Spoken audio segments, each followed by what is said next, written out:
mais uma aula de matemática. Você já está preparado? Já escolheu um local confortável da sua casa? Já pegou o livro de matemática? Você já conhece a rotina da nossa aula? Primeiro nós teremos a acolhida, depois eu vou explicar o conteúdo para vocês e eu vou finalizar indicando as páginas da atividade do dia. Então, eu quero que você preste bastante atenção. Vamos iniciar nossa aula com a acolhida. Vamos lá? Turma, na acolhida de hoje, nós vamos finalizar a leitura desse livro que tem por título Léo e a Baleia. Quem escreveu essa história foi o Beijing Davis. Nós paramos a nossa leitura nessa página. Vimos que o Léo encontrou uma baleia encalhada na praia e ele resolveu levar a baleia para a casa dele. Quando o pai do Léo chegou em casa, ele tentou esconder do pai o segredo, mas não durou muito tempo, porque o pai dele acabou descobrindo que o Léo tinha colocado a baleia na banheira. Nós vamos continuar a leitura para descobrir se o pai do Léo vai ficar bravo e reclamar com ele. Vamos lá? O pai de Léo não ficou bravo.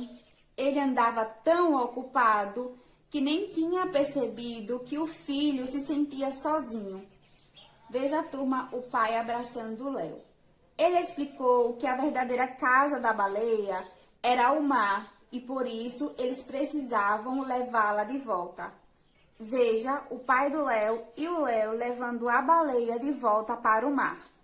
Léo entendeu que era melhor assim, mas achou muito difícil se despedir.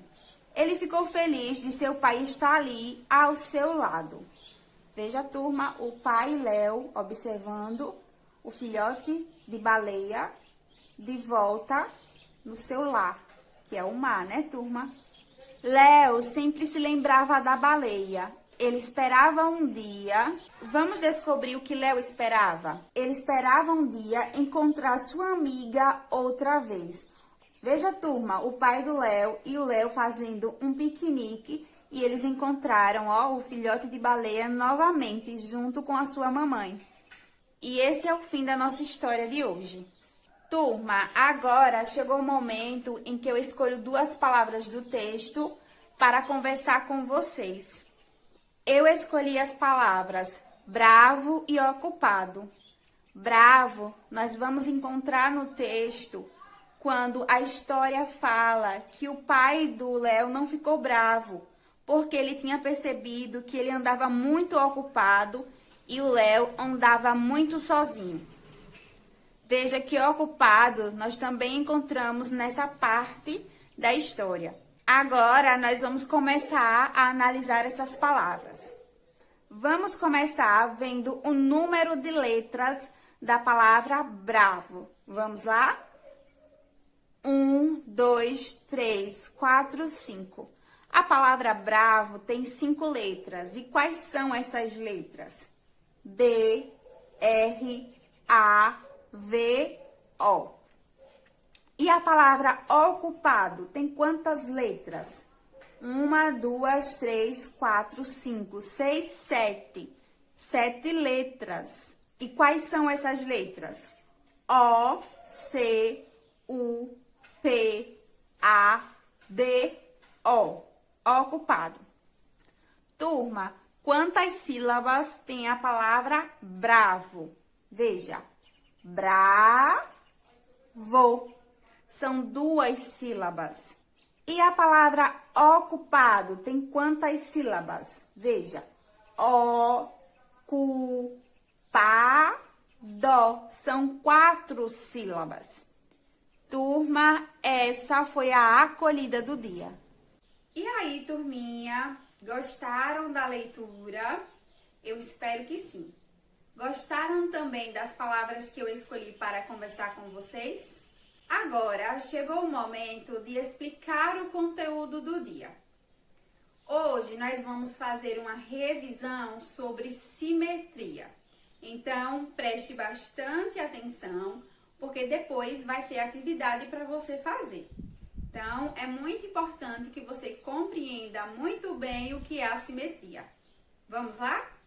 Pessoal, na aula de hoje nós vamos continuar conversando sobre simetria.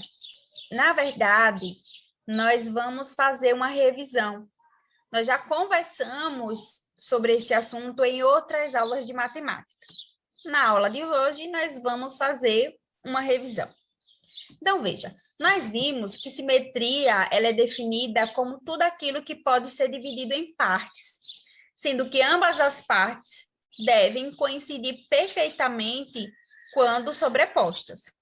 Vimos também que se traçarmos uma linha reta, dividindo ao meio uma figura, e as duas partes, quando colocadas uma sobre a outra, forem iguais, nós podemos dizer que a figura é simétrica.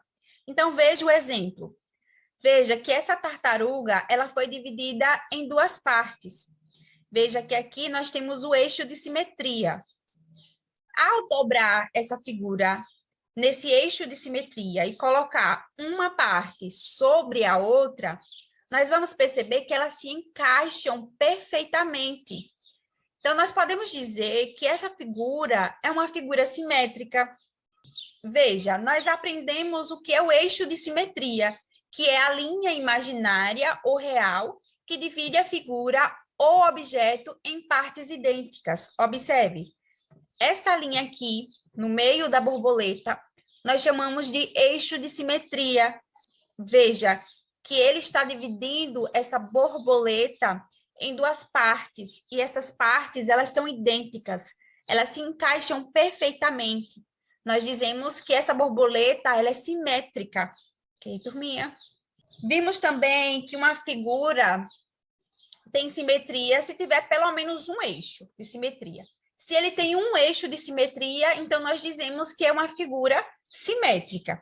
Vimos também que um eixo é de simetria quando permite que sobre si seja dobrada a figura geométrica em duas partes que se encaixam exatamente uma à outra. Então, veja, se eu pegar essa figura aqui e nesse eixo de simetria horizontal, eu conseguir dobrar essa figura e elas se encaixarem, as duas partes se encaixarem perfeitamente, nós dizemos que essa figura, ela tem simetria. Turma, observe agora essa imagem. Veja que nós temos aqui duas figuras. Essa primeira figura, ela tem quantos eixos de simetria? Veja a primeira figura. Observe que o eixo de simetria está aqui. Ao dobrar essa figura nesse eixo de simetria, essas partes, elas vão se encaixar perfeitamente? Não. Mas observe a segunda figura. Veja que o eixo de simetria está aqui. Se eu conseguir dobrar essa figura nesse eixo de simetria e essas duas partes se encaixarem, nós dizemos que essa figura é uma figura simétrica. Observe que aqui ele tem simetria. Se dobrar aqui no eixo de simetria, nós vamos perceber que essas partes elas vão se encaixar. Então, aqui nós temos um eixo de simetria, já aqui não. Então, essa figura, ela tem apenas um eixo de simetria. Veja essa outra figura. Observe que na primeira, nós temos um eixo de simetria aqui na horizontal. Veja que se eu encaixar essa parte nessa outra parte, elas vão se encaixar perfeitamente. Então, aqui tem simetria. Veja a outra figura.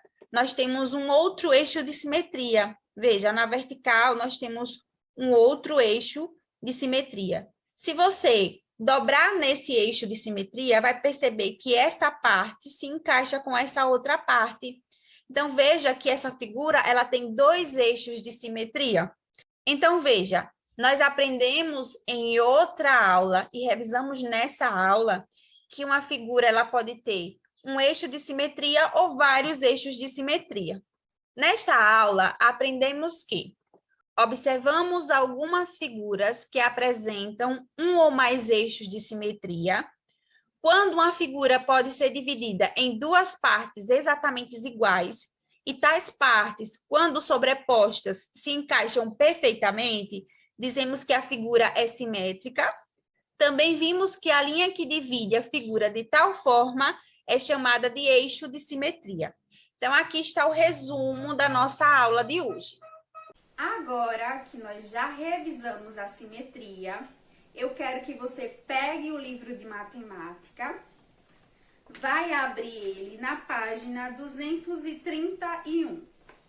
Veja que na página 31 tem 3 questões. A questão de número 4, que diz assim: desenhe a simetria da figura em relação ao eixo azul. Veja que ele dá uma dica. Capriche, pois as linhas de contorno da figura são curvas. Então, veja, você vai desenhar aqui ao lado a simétrica da figura em relação a esse eixo azul, tá? Você vai fazer aí na sua casa. Vamos para a questão de número 5. Ele diz assim: pinte cada mosaico seguindo o padrão que você identificar. Então, você vai olhar a letra A e vai pintar esse mosaico seguindo o padrão que você vai identificar. A mesma coisa na letra B. Na questão 6, ele diz: pense em um padrão para criar um mosaico na malha quadriculada abaixo. Então, você vai criar aqui um padrão para criar o mosaico nessa malha quadriculada. Ok, turma? Pessoal, essa é a atividade do dia. Então, quando acabar esta aula, você vai resolver essas 3 questões. Combinado? Pessoal, a nossa aula ela está chegando ao final. Eu espero que vocês tenham gostado bastante de tudo que nós conversamos na aula de hoje. Eu vou ficando por aqui, mas vou te esperar na próxima aula de matemática. Tchau e até a próxima! Sou Rita Baianinha.